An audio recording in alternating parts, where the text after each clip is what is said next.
1 hora y 29 minutos y las librerías no dan abasto. Le quiero pedir a la gente, de la manera más respetuosa y encarecida, que compren los libros donde venden libros.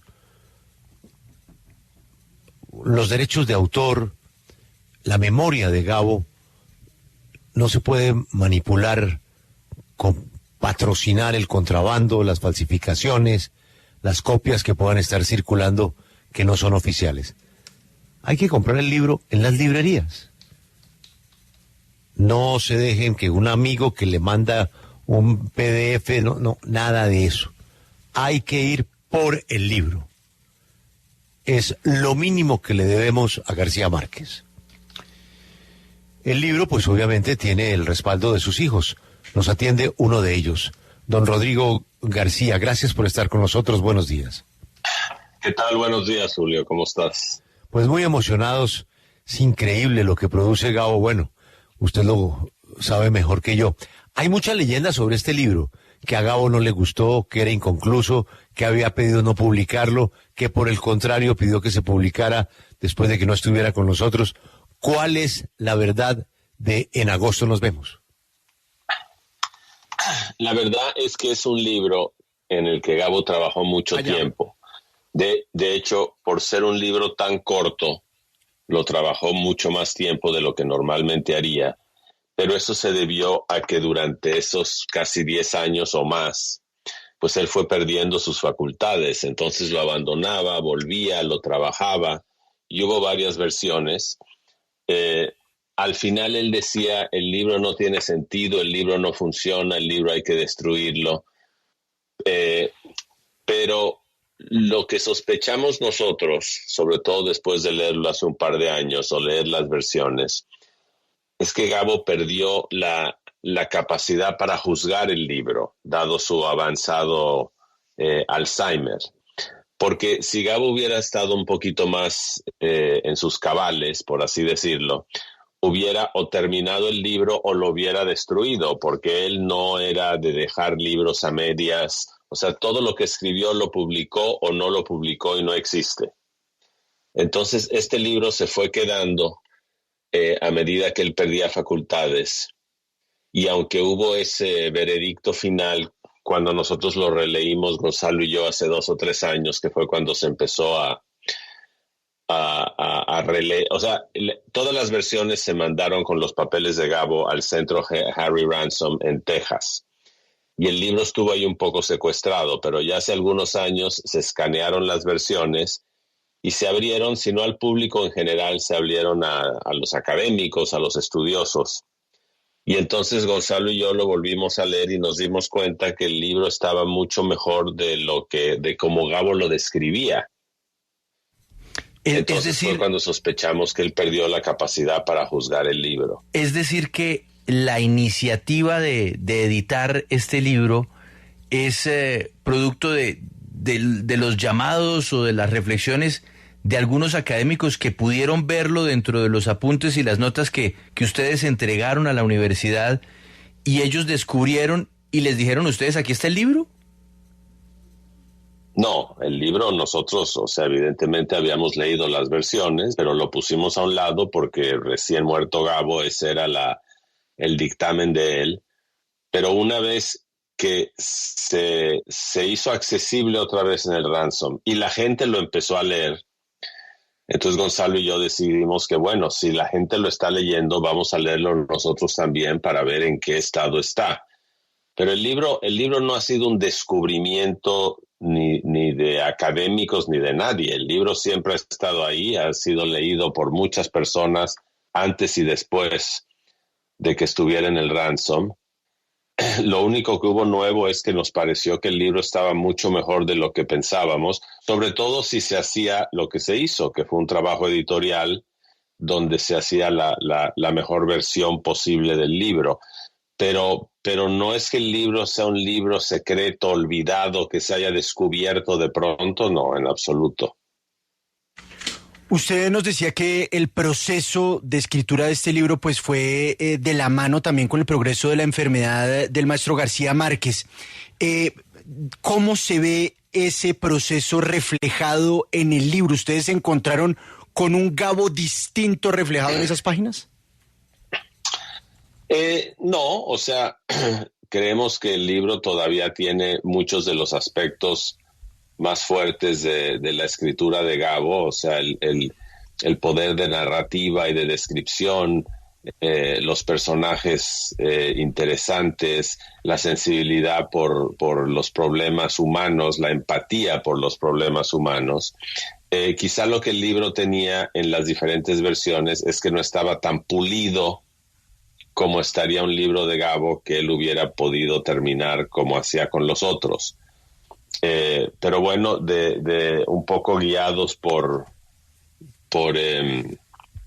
su editor Cristóbal Pera, que de hecho trabajó con Gabo en algunas de estas versiones en vida de Gabo,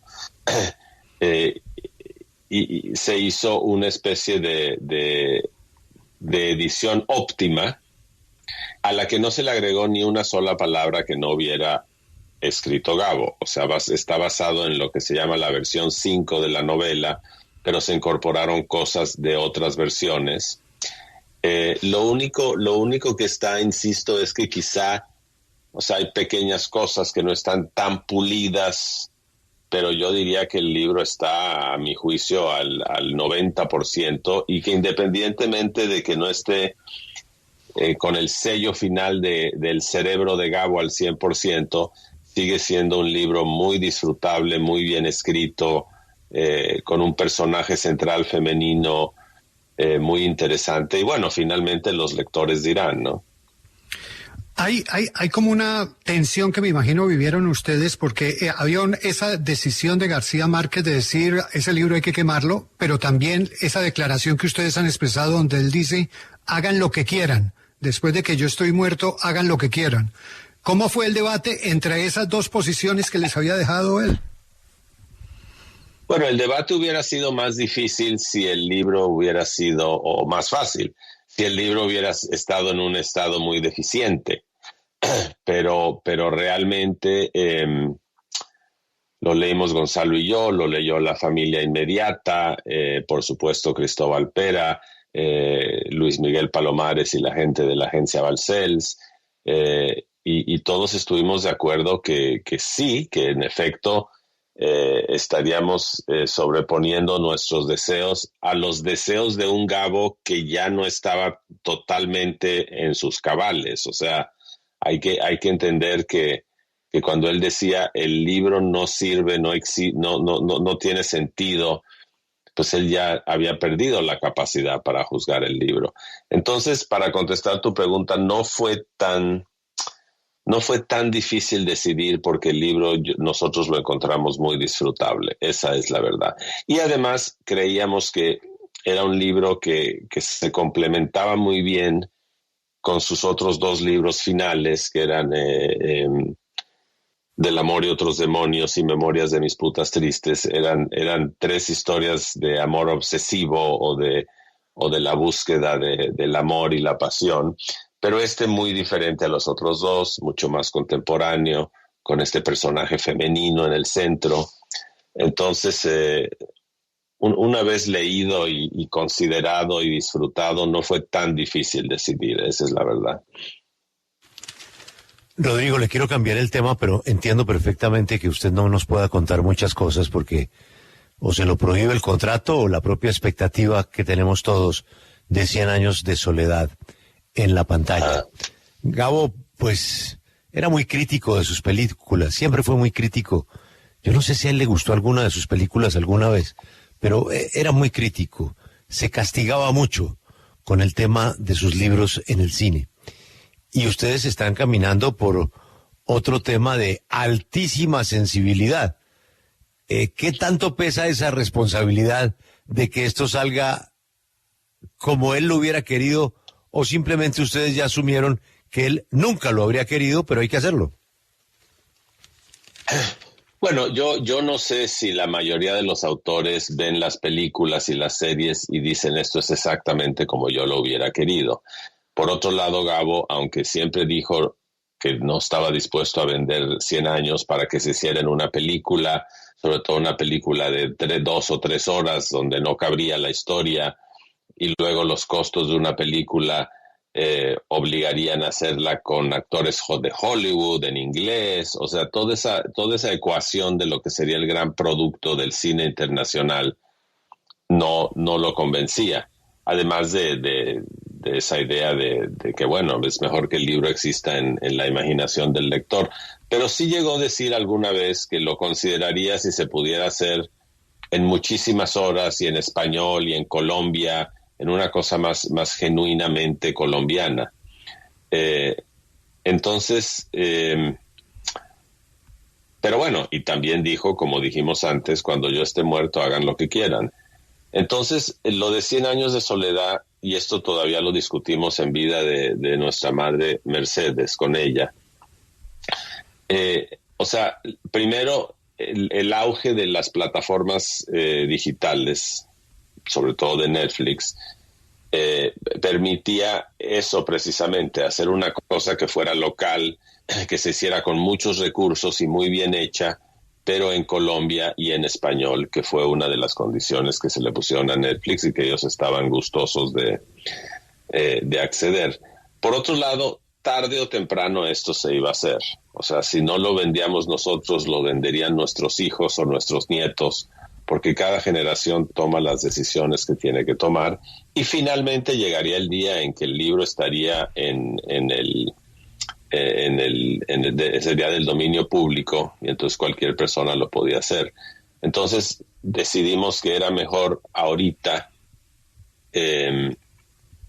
con esta asociación con Netflix, que estaban dispuestos ellos a apostarle durísimo. Ahora, si a Gabo le gustaría o no lo sabremos, pero o sea, lo importante es que se iba a hacer tarde o temprano. Entonces, mejor hacerlo de una manera donde todavía tenemos alguna injerencia en cómo se presenta el proyecto. A propósito de eso, de esa injerencia, entiendo que usted, por ejemplo, no está metido en el día a día de la producción, pero sí tiene, por decirlo de alguna manera, una supervisión o conocimiento de lo que se está haciendo.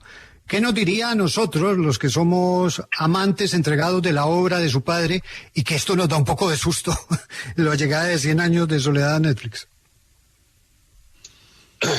Bueno, yo leí los primeros guiones en su momento y estaban muy bien adaptados por el guionista puertorriqueño americano José Rivera, que además creo que hizo realmente hizo los cambios necesarios para que fuera más cinematográfico.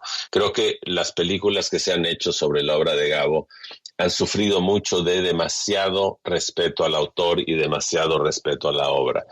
La escritura y el cine y la televisión son medios muy diferentes y hay que tratarlos de manera diferente.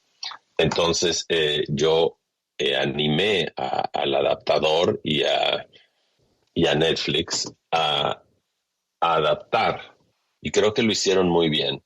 Tomaron decisiones buenas, y desde entonces he estado al día y he visto mucho material, he visto algunos episodios ya editados, y lo único que puedo decir es que es una apuesta muy buena, muy ambiciosa, se ha hecho con muchos recursos, o sea, tiene los recursos de una gran producción, y no quiero decir más, quiero que la gente vea y juzgue.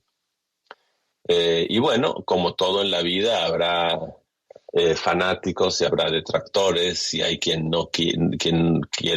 piense que no se puede adaptar el libro, y hay también habrá también quien descubra el libro a través de la serie. Pero bueno, yo creo que yo por lo menos estoy impaciente de que salga ya terminada y a ver cómo funciona. Hoy la prensa española cita a su hermano Gonzalo. Imperfecto, pero confirma. En un acto de traición decidimos anteponer el placer de los lectores a las demás consideraciones, confesó Gonzalo. Su traición no es otra que la de autorizar la publicación de En agosto nos vemos, novela inédita de un autor que quiso destruir el texto por su escasa calidad. A pesar de sus imperfecciones, no pudo darse cuenta de lo bien que estaba. Y esa es nuestra historia de hoy. Apoyar ese libro que está en las principales librerías del país. Se presentó en Madrid también esta semana y estoy seguro que será un éxito editorial como todo lo que hizo Gabo en vida y ahora en otra dimensión. Me queda una curiosidad, Rodrigo. Gabo siempre comentaba sus trabajos, los comentaba y le gustaba la opinión de Mutis, quien también ya partió. ¿Mutis alcanzó a opinar de este libro?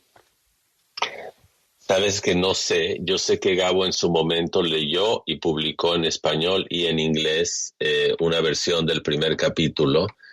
Entonces, supongo que Mutis habrá leído eso, pero no llegó a leer ninguna versión completa, no creo. No. Rodrigo, muchos éxitos. Gracias por mantener viva la llama de Gabo ahora con este libro y muy pronto con la versión cinematográfica de 100 años de soledad. Un saludo y muchas gracias por atendernos. Gracias, abrazotes, chao. Bueno, pues ahí tiene usted ya ahora sí la versión oficial, porque qué cantidad de leyendas de... No, pues es que se ha dicho de todo. De todo. De todo a la hora. Ahí está la versión oficial.